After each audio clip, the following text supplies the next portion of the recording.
بسم اللہ الرحمن الرحیم۔ اللہ کے نام سے شروع کرتا ہوں جو بڑا مہربان نہایت رحم کرنے والا ہے۔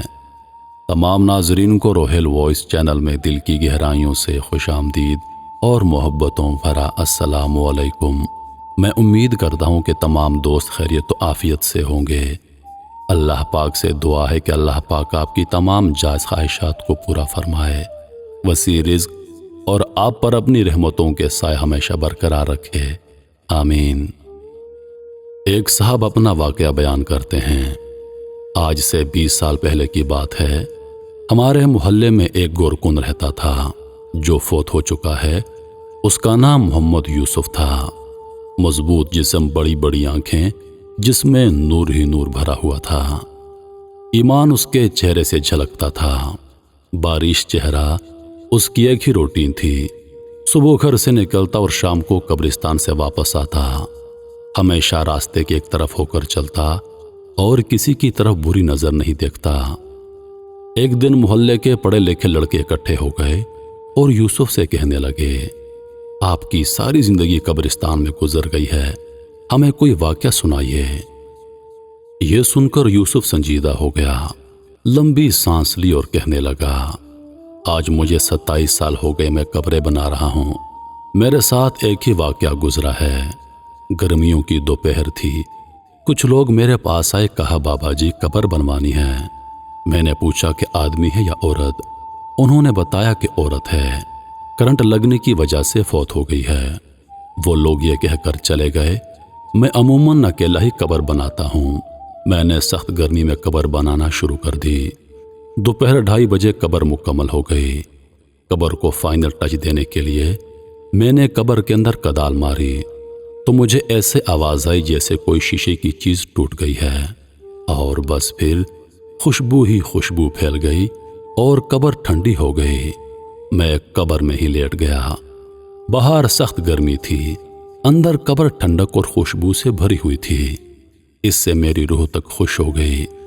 میں حیرانی اور دہشت سے خاموش رہا۔ مغرب کے بعد جنازہ آ گیا۔ عورت کے ورثاء نے دفنا دیا اور چلے گئے، مگر میرے اندر تجسس بھرا ہوا تھا کہ اس عورت کی کون سی نیکی ہے جو اس کو اتنا بڑا انعام ملا ہے۔ باتوں ہی باتوں میں نے معلوم کر لیا تھا کہ یہ عورت فرید گیٹ بہاولپور کے اندر رہنے والی تھی اور بجلی کے کرنٹ لگنے سے فوت ہو گئی ہے۔ آباؤ اجداد یہیں کے رہنے والے تھے۔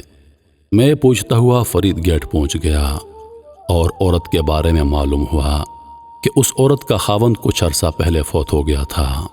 وہ بیچارہ 6 سال تک بیمار رہا۔ اس عورت نے دن رات اس کی خدمت کی۔ خاوند کی شدید بیماری کے باوجود اس کے ساتھ بے وفائی نہیں کی اور دل و جان سے اس کی تیمارداری کرتی رہی۔ باوجود غربت کے اس کو محنت مزدوری کر کے کھلاتی رہی اور اپنے جذبات کو اپنے خاوند پر قربان کر دیا۔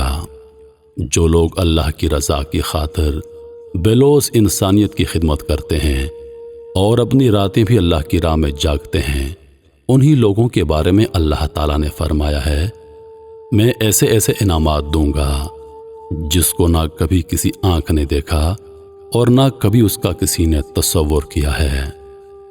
خوش نصیب ہیں وہ لوگ جن کی قبریں خوشبو اور ٹھنڈک سے بھری ہوئی ہیں۔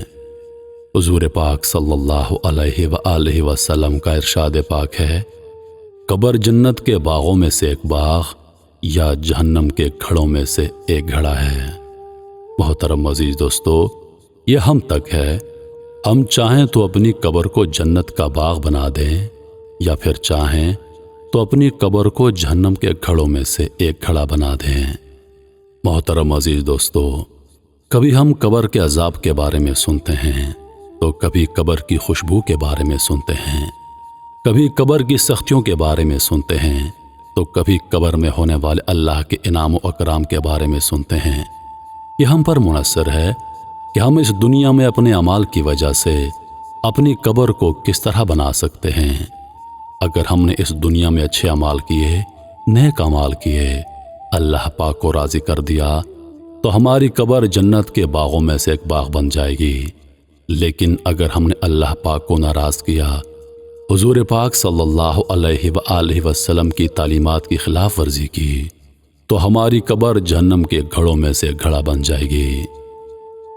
دعا ہے کہ اللہ پاک ہمیں اور سب مسلمانوں کو بخش دے اور آخرت میں ٹھنڈک عطا فرمائے، آمین یا رب العالمین۔